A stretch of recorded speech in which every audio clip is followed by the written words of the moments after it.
और करीब 15 सालों से पश्चिम बंगाल में जारी मुसलमानों के आरक्षण को रद्द करने के हाईकोर्ट के फैसले को मुख्यमंत्री ममता बनर्जी ने मानने से ही इंकार कर दिया।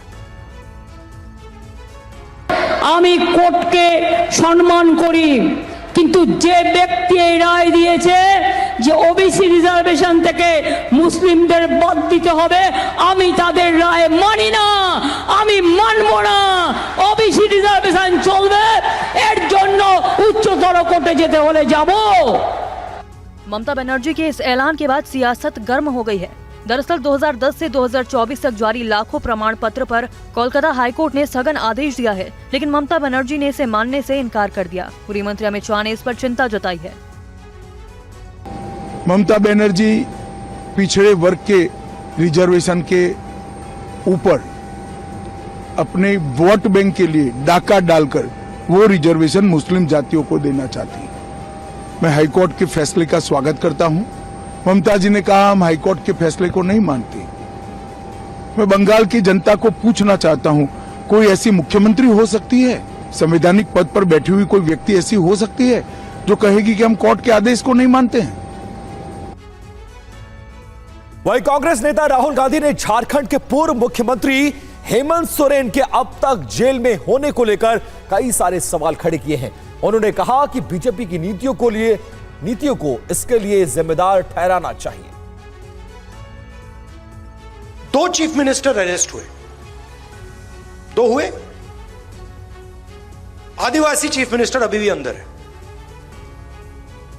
अजीब सी बात है, इंटरेस्टिंग बात है। 2 चीफ मिनिस्टर है, मतलब 2 स्टेट्स ने इन लोगों को इलेक्ट किया है, और आदिवासी चीफ मिनिस्टर पहले जेल गया और आज तक नहीं निकला,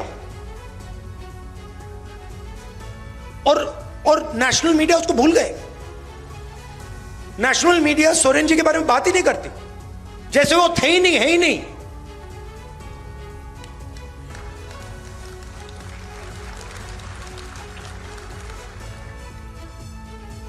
मायावती जी भ्रष्ट हैं, मगर नवीन पटनायक भ्रष्ट नहीं। लालू जी भ्रष्ट हैं। बड़ी इंटरेस्टिंग बात है, मतलब ऑटोमेटिकली फ्रेमिंग हो जाती है।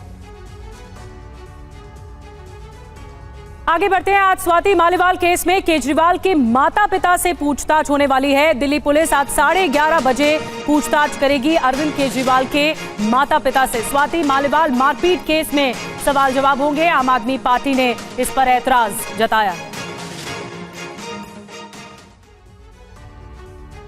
स्वाति मालीवाल ने दिल्ली पुलिस को दिए अपने बयान में कहा है कि उन्होंने मुख्यमंत्री आवास में सीएम की पत्नी सुनीता केजरीवाल और माता पिता से मुलाकात की थी, फिर ड्राइंग रूम में वापस आई। खबर है कि इस आधार पर पुलिस उनके भी बयान लेना चाहती है। परिवार के लोगों से महिला जांच अधिकारी ने वक्त भी मांगा है। इस कानूनी प्रक्रिया पर आम आदमी पार्टी ने सवाल खड़े किए हैं। अरविंद केजरीवाल के बूढ़े और बीमार माँ बाप को नोटिस भेजकर बुलाया है। दिल्ली पुलिस के द्वारा उनको अपमानित करने की योजना बनाई है। उनके बूढ़े माँ बाप को तंग करने की, परेशान करने की एक ऐसी कोशिश की है जिसकी जितनी निंदा की जाए कम है। इधर देर शाम दिल्ली में आम आदमी पार्टी के दफ्तर में उस वक्त हंगामा मच गया जब एक शख्स अंदर घुस आया। पुलिस बुलाई गई। दफ्तर में मौजूद लोगों का दावा है कि पिछले दिनों पटेल नगर मेट्रो स्टेशन पर सीएम केजरीवाल को धमकी देने वाला अंकित गोयल दफ्तर में दाखिल हुआ। इसके बाद पार्टी ने पुलिस बुलाई। पुलिस जांच में जुटी है। आपको बता दें कि कल दोपहर ही अंकित गोयल को 30 हजारी कोर्ट से जमानत मिली थी। वहीं बिहार के सारण में आज भी इंटरनेट सेवाएं बंद रहेंगी। 2 पक्षों के बीच हिंसा के बाद सियासत जारी है। ये रिपोर्ट देखिए। सारण में मंगलवार को 2 पक्षों के बीच गोलीबारी के बाद तनाव बना हुआ है। अफवाहों पर लगाम कसने के लिए इंटरनेट पर बैन लगा दिया गया। इस मामले पर कांग्रेस के नेता पप्पू यादव ने कहा कि दोषियों के खिलाफ हत्या का मुकदमा दर्ज किया जाना चाहिए। भैया 15-20 हथियार आए कहाँ से? जब एक दिन पहले चुनाव हुआ तो 15-20 हथियार वहाँ कहाँ से आए? सर आपकी डिमांड क्या है? आप क्या चाहते हैं? सरकार कैसी कार्रवाई करे? सारे गुंडे के लाइसेंस रद्द हो, 302 का मुकदमा सब पर लागू हो, किया जाए। जो जो लोग इन्वॉल्व हैं सीसीटीवी फुटेज के द्वारा, जो भी कानून को हाथ में लिया है, दोनों पक्ष के लोग।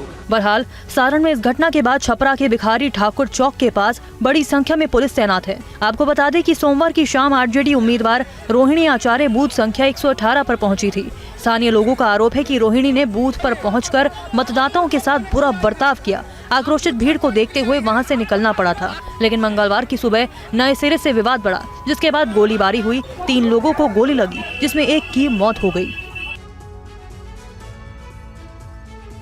और छठे चरण के मतदान से पहले हरियाणा में राहुल गांधी का नया अंदाज दिखाई दिया। पंचकुला में राहुल गांधी एक टेम्पो में सवार होते हुए दिखाई दिए। मेरे में और मोदी जी में ये फर्क है। तस्वीरें हरियाणा के पंचकुला की हैं। संविधान सम्मान सम्मेलन को संबोधित करने के बाद राहुल गांधी ने टेम्पो में सवार होकर कांग्रेस कार्यकर्ताओं से बातचीत की।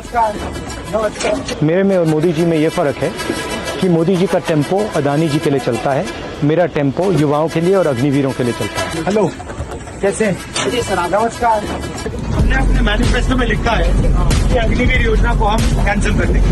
मोदी जी का टेम्पो जो है अदानी वाला है, हमारा टेम्पो अग्निवीर वाला है। इससे पहले पंचकुला में राहुल गांधी ने कहा कि आज देश की 90% आबादी को भागीदारी नहीं मिल रही है। उन्होंने सवाल उठाया, ये कैसा भारत हम बना रहे हैं? 90% का पार्टिसिपेशन ही नहीं है। और आर्ग्यूमेंट बनाई जाती है, मेरिट की आर्ग्यूमेंट।